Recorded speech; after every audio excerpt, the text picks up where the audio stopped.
আপনারা যেখান থেকে দেশ রূপান্তরের সঙ্গে যুক্ত রয়েছেন সবাইকে স্বাগত। আমরা আপনাদেরকে দেখানোর চেষ্টা করছি বিএনপির কেন্দ্রীয় কার্যালয়ের সামনের থেকে সরাসরি যুক্ত হয়ে স্বেচ্ছাসেবক দলের সাবেক সাধারণ সম্পাদক মোসাব্বিরের জানাজায় অংশ নিতে বিএনপির কেন্দ্রীয় কার্যালয়ের সামনেই বিভিন্ন স্থান থেকে নেতাকর্মীরা আসতে শুরু করেছেন।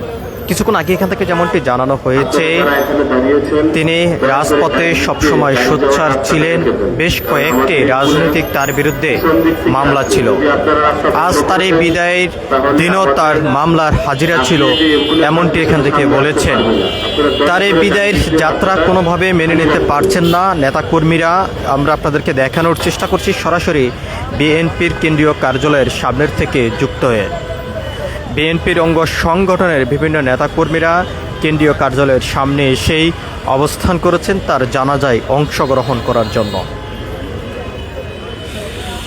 দুপুরের পর থেকেই বিভিন্ন স্থান থেকে নেতাকর্মীরা আসতে শুরু করেছেন বিএনপির কেন্দ্রীয় কার্যালয়ের সামনেই মোসাব্বিরকে শেষবারের মতন বিদায় দিতে এবং তার জানাজায় অংশগ্রহণ করার জন্য। আমরা আপনাদেরকে দেখানোর চেষ্টা করছি বিএনপির কেন্দ্রীয় কার্যালয়ের সামনে বিএনপির বিভিন্ন অঙ্গ সংগঠনের নেতাকর্মী সমর্থক থেকে শুরু করে সর্বস্তরের জনগণ এখানে আসতে শুরু করেছেন। কিছুক্ষণের মধ্যেই তার মরদেহ বিএনপির কেন্দ্রীয় কার্যালয়ের সামনেই আনা হবে। এরপরে তার জানাজা অনুষ্ঠিত হবে, এমনটি এখান থেকে জানানো হয়েছে। অন্যদিকে আমরা আপনাদেরকে জানিয়ে রাখতে চাই, বিএনপির এই অন্যতম নেতার বিদায়ের যাত্রা কোনোভাবেই মেনে নিতে পারছেন না এখান থেকেই তার সহযোগী, সহপাঠী এবং দলীয় বিভিন্ন নেতাকর্মী সমর্থকরা। যদি গাড়ি রাস্তাঘাটে না রাখেন তাহলে আমাদের অ্যাম্বুলেন্স আসতে একটু সমস্যা হবে। আজিজুর রহমান মোসাব্বির গত 16-17 বছর এই ফ্যাসিস্ট সরকারের বিরুদ্ধে গতকাল কারওয়ান বাজার কাবাব গল্লিতেই মোসাব্বিরকে লক্ষ্য উদ্দেশ্য করেই সন্ত্রাসীরা গুলি করেন। সেখান থেকে তাকে স্থানীয়রা উদ্ধার করেই বিআরবি হসপিটালে নেওয়া হয়। কর্মরত চিকিৎসক তাকে মৃত্যু ঘোষণা করেন। এরপরেই ঢাকা মেডিকেল ঢামেকে তাকে নেওয়া হয়। সেখান থেকে আজ তাকেই শেষবারের মতন বিদায় দিতে নিয়ে আসা হবে বিএনপির কেন্দ্রীয় কার্যালয়ের সামনেই এবং এখানে তার জানাজা অনুষ্ঠিত হবে। তার জানাজায় অংশগ্রহণ করার জন্য বিএনপির অঙ্গ সংগঠনের নেতাকর্মীরা বিএনপির কেন্দ্রীয় কার্যালয়ের সামনে এসেই অবস্থান করতেই দেখা যাচ্ছে।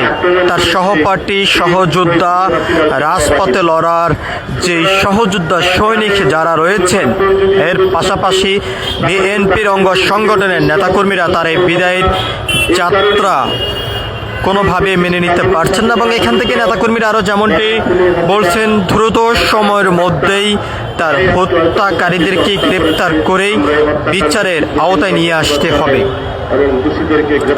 আমরা আপনাদেরকে দেখানোর চেষ্টা করছি সরাসরি বিএনপির কেন্দ্রীয় কার্যালয়ের সামনের থেকে যুক্ত হয়ে মোসাব্বিরের জানাজায় অংশগ্রহণ করার জন্য বিএনপির অঙ্গ সংগঠনের নেতাকর্মীরা কেন্দ্রীয় কার্যালয়ের সামনে এসেই অবস্থান করছেন। কিছুক্ষণের মধ্যেই তার মরদেহ নিয়ে আসা হবে বিএনপির কেন্দ্রীয় কার্যালয়ের সামনেই। তারপরে তার জানাজা অনুষ্ঠিত হবে।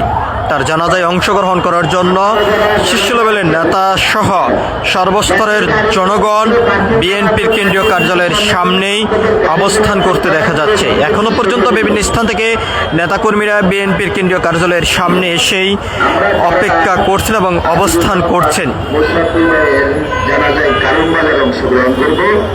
আমরা এখানে আমাদের কাজ হচ্ছে রাস্তাগুলো ক্লিয়ার করা, পার্কিংয়ের ঘরগুলো সরিয়ে দেওয়া, কারণ আমাদের কিছু জায়গা অনেক লোক আসবে, কোনো রকমের কোনো জায়গা যেন না হয়, গাড়িগুলো একদম ক্লিয়ার করে আমাদের লোকটা যেন সুন্দর করে দাঁড়িয়ে নামাজ শেষ করতে পারে।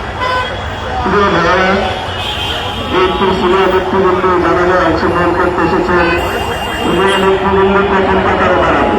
আপনাদের